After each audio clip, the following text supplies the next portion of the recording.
প্রতিজ্ঞা মূলত হচ্ছে তরুণদের দ্বারা পরিচালিত একটি স্বেচ্ছাসেবী সংগঠন, যেখানে আমরা কাজ করে আসছি 2023 সাল থেকে, এবং আমাদের সংগঠনটি যুব উন্নয়ন অধিদপ্তর এবং মহিলা বিষয়ক অধিদপ্তর থেকে নিবন্ধিত একটি সংগঠন।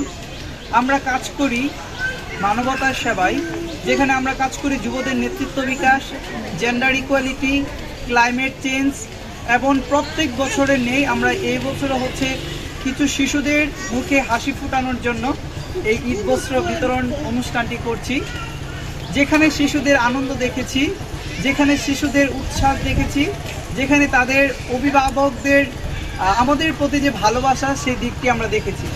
তো এই প্রোগ্রামটি করার মূল উদ্দেশ্য হচ্ছে মানুষকে মানবতার দিকে ডাকা, তারা যেন মানবিক হয় এবং দেশের প্রতি কাজ করে, দেশের মানুষের জন্য কাজ করে। এই জন্যই হচ্ছে মূলত এই প্রোগ্রামটি করা। এবং আমরা সবাই কিন্তু বিভিন্ন বিশ্ববিদ্যালয়, কলেজের স্টুডেন্ট, আমরা সেখানে পড়াশোনা করি। আমাদের পড়াশোনার ফাঁকে ফাঁকে আমরা মনে করি যে আমাদের দেশের প্রতি একটি দায়িত্ববোধ রয়েছে। আমাদের নৈতিকতার জায়গা থেকে আমরা এই অনুষ্ঠানটি আয়োজন করেছি, এবং আমরা চাই আমাদের দেখে উৎসাহিত হয়ে আরও যারা তরুণ বন্ধুরা আছেন তারা যেন এরকম প্রোগ্রামের আয়োজন করেন, অন্তত কিছু মানুষের মুখে যেন তারা হাসি ফোটাতে পারেন। এবং আপনাদের কাছে আমরা আশা রাখি যেন আপনারা এই সুন্দর সুন্দর বার্তাগুলো হচ্ছে সমাজে ছড়িয়ে দেন, এবং সবার মাঝে যেন মানবতাবোধ শব্দটা সবার মধ্যে চলে আসে, এবং সবাই যেন মানবিক হয়, এবং আমরা সবাই মিলে যেন একটি সুন্দর সমৃদ্ধ বাংলাদেশ গড়তে পারি, সেই প্রত্যাশা থেকে আমাদের আজকের এই অনুষ্ঠানটি করা।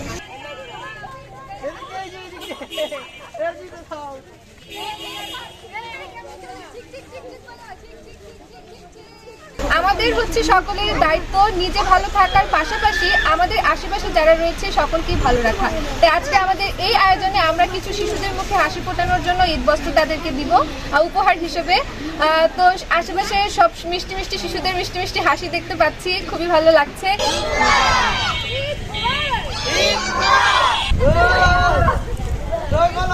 আমরা প্রতিজ্ঞা যুব সংগঠন ময়মনসিংহ একটি স্বেচ্ছাসেবী সংগঠন, সবসময় আমরা কাজ করে আসছি। আমরা কাজ করছি শিশুদের নিয়ে, আমরা কাজ করছি মানবাধিকার নিয়ে, এবং আমরা কাজ করছি জলবায়ু পরিবর্তন নিয়ে। এবং আমাদের পাশে যে ব্রহ্মপুত্র নদ দেখতে পাচ্ছেন, এটা নিয়েও আমরা অনেক আন্দোলন এবং অনেক আমরা প্রোগ্রাম করি। এবং পাশাপাশি আমরা শিশুদের শিক্ষা এবং বয়স্ক যারা আছে তাদের শিক্ষা নিয়ে কাজ করি। আমাদের প্রত্যেকটি ইউনিয়নে আমাদের টিম দ্বারা একটি শিক্ষা কার্যক্রম পরিচালিত হয়। তো ওই পরিপ্রেক্ষিতেই আমরা আজকে শিশুদের মুখে হাসি ফোটানোর জন্য আমরা তাদের মাঝে কিছু ঈদ বস্ত্র আমরা বিতরণ করতে আসছি।